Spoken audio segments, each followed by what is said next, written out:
Ketika ayah meminta Ben untuk melamar Jublina, Ben pun termangu. Wajah tampannya yang terlihat sangat maskulin itu tiba-tiba berubah menjadi begitu menyedihkan. Ayah Jublina cemas jika terjadi apa-apa dengan Jublina. Jublina dan Ben sudah 5 tahun pacaran. Ayah tidak mau di tahun berikutnya Ben tidak lagi memunculkan batang hidungnya ke rumah. Apa yang telah kalian lakukan 5 tahun itu? Ingat nak, kau ini perempuan. Jangan sampai kau teralienasi dari tubuhmu. Jublina dan ayah sedang duduk di ruang keluarga sambil membahas hubungan Jublina dan Ben. Jika kau telah menyerahkan harga dirimu, maka kau akan terasing dari tubuhmu. Maka cepat panggil dia ke rumah. Ayah ingin dia segera melamarmu. Kalian sudah bersama-sama dewasa, sudah sarjana, dan sudah punya pekerjaan yang bagus, jadi PNS. Mau apa lagi? Jublina dan Ben duduk di halaman rumah Ben. Ben termenung setelah diberitahu Jublina panggilan dari ayah Jublina. Kenapa, Ben? Kamu takut bertemu dengan ayahku? Ben tak berkata sepatah kata pun. Hingga Jublina kembali ke rumah, Ben belum memberikan pertanyaan apakah mau menemui ayah atau tidak. Ibu dari dulu, keturunan Raja Bilba, sedangkan ayah turunan dari Pati-Pati yang menjadi tenaga administrasi di masa kerajaan dahulu. Kau tahu, karena kau masih berdarah biru, maka calon suamimu harus paham akan hal itu.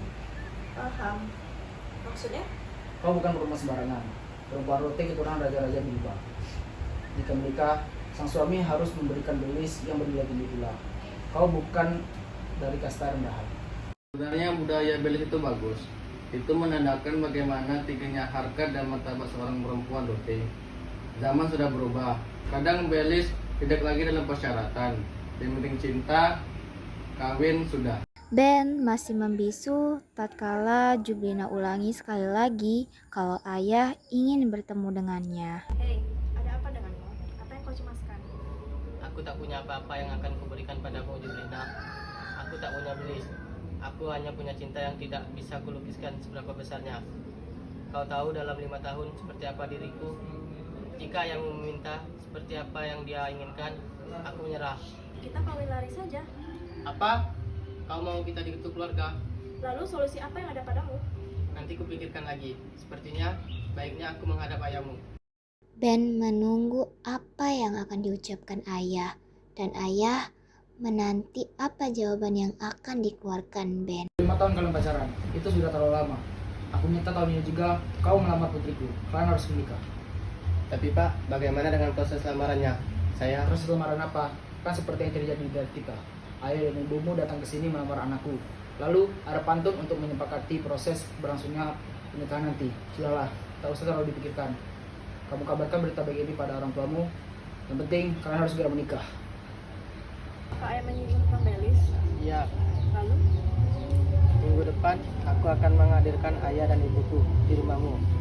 Kami akan menghadapkan dua pamanmu dan juga ayah dan ibumu. Apa? Benarkah itu?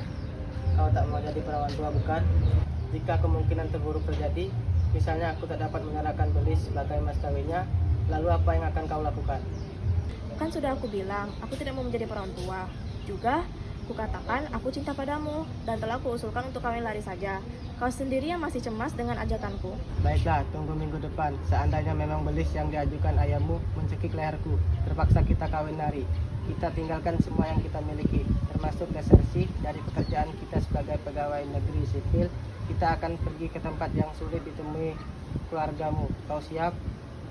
20 juta saja untuk pernikahan kita. Ditambah tari-tarian dan puluhan tenun buatan ibuku. Selebihnya aku hanya bisa mencintaimu, Jublina ku sayang. Apa respon ayahku? Dia setuju, daripada anak perempuanku jadi perawan tua, katanya hehehe. Ah, bisa aja.